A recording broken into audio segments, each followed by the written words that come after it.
Assalamualaikum warahmatullahi wabarakatuh. Perkenalkan, nama saya Listia Kurniawati dari mahasiswa semester 5 dari Prodi Manajemen Pendidikan Islam IAIN Ponorogo. Video ini saya buat untuk memenuhi tugas akhir mata kuliah Psikologi Komunikasi yang diampu oleh Bapak Edi Purnomo MPSI. Pada kesempatan hari ini, kita akan membahas manajemen konflik dalam psikologi komunikasi. Apa saja materi kita hari ini? Tonton videonya sampai habis. Materi yang pertama yang kita bahas adalah apa sih definisi manajemen konflik. Manajemen konflik itu langkah-langkah penyelesaian permasalahan di dalam konflik. Manajemen konflik merupakan serangkaian aksi antara pelaku maupun pihak luar dalam suatu konflik, termasuk pada suatu pendekatan yang berorientasi pada proses yang mengarahkan pada bentuk komunikasi, termasuk tingkah laku dari pelaku maupun pihak luar dan bagaimana mereka mempengaruhi kepentingan, interest, dan interpretasi. Jika tidak ditangani dengan baik, konflik dapat menimbulkan perpecahan dalam kelompok karena keegoisan masing-masing individu dan menetapkan pendiriannya. Karena itu, konflik tidak selamanya perlu dihindari karena konflik tidak berujung selalu ke arah negatif. Karena konflik dapat membuat hubungan antara individu dan kelompok menjadi lebih erat dan mempunyai rasa solidaritas setelah adanya konflik.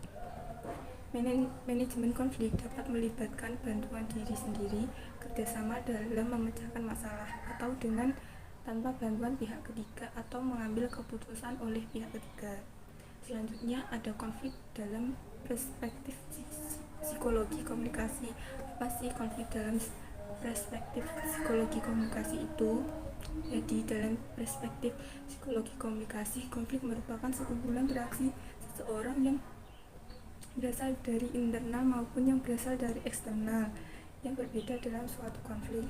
Selanjutnya ada 5 jenis konflik, yaitu yang pertama konflik interpersonal. Konflik interpersonal adalah konflik seorang dengan dirinya sendiri. Konflik tersebut bila pada waktu yang sama seseorang memiliki dua keinginan yang tidak mungkin dipenuhi. Kalau konflik dibiarkan, maka akan menimbulkan keadaan yang tidak menyenangkan. Ada 3 bentuk konflik interpersonal. Yang pertama ada konflik pendekatan.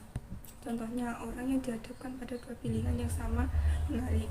Yang kedua ada konflik pendekatan dan penghindaran. Contohnya, orang yang dihadapkan pada 2 pilihan yang sama menyulitkan. Selanjutnya ada konflik penghindaran. Contohnya, orang yang dihadapkan pada suatu hal yang mempunyai nilai positif dan negatif sekaligus. Yang B ada konflik interpersonal. Konflik interpersonal adalah pertentangan antara seorang dengan orang lain karena pertentangan kepentingan atau keinginan.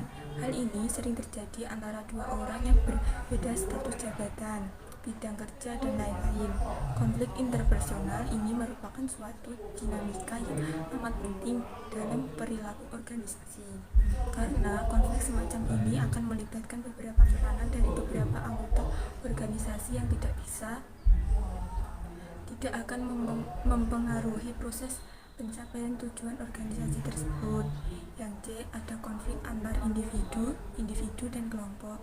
Hal ini seringkali berhubungan dengan cara individu menghadapi tekanan untuk mencapai konformitas yang diletakkan kepada mereka oleh kelompok kerja mereka, sehingga sebagai contoh dapat dikatakan bahwa seorang individu dapat dihukum oleh kelompok kerjanya karena ia tidak dapat mencapai norma-norma produktivitas kelompok di mana ia berada. Selanjutnya ada konflik antar kelompok dalam organisasi yang sama. Konflik ini merupakan tipe konflik yang banyak terjadi dalam organisasi. Konflik antar lini dan pekerjaan. Selanjutnya ada konflik antar organisasi. Contoh seperti ini, bidang ekonomi di mana Amerika Serikat dan negara-negara lainnya dianggap sebagai bentuk konflik, dan konflik ini biasanya disebut dengan persaingan. Konflik ini berdasarkan pengalaman ternyata telah menyebabkan timbulnya pengembangan produk-produk baru, teknologi baru, dan servis baru, harga lebih rendah, dan bermanfaatan sumber daya secara lebih efisien. Selanjutnya ada penyebab sumber konflik. Penyebab terjadinya konflik biasanya diakibatkan karena adanya miskom. Miskom terjadi biasanya karena salah satu pihak tidak mengerti dengan pesan yang disampaikan oleh pihak lain. Bisa juga dikarenakan kesalahan memakai pesan. Selain miskom, ada juga penyebab lainnya, yaitu yang pertama ada perbedaan individu meliputi perbedaan pendirian dan perasaan. Karena setiap individu memiliki pandangan pendirian, terkadang tiap semuanya dapat diterima. Contohnya, mengadakan hajat, orang di sekitar rumah bisa terganggu karena berisik, namun juga senang karena itu adalah momen bahagia. Yang B, ada perbedaan latar belakang budaya. Indonesia memiliki beragam budaya. Beragam budaya ini harus disikapi dengan sikap toleransi, jika tidak akan menimbulkan konflik. Selanjutnya ada perbedaan kepentingan antara individu atau kelompok.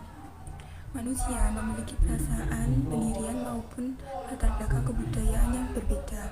Oleh sebab itu, dalam waktu yang bersamaan, masing-masing orang atau kelompok memiliki kepentingan yang berbeda-beda.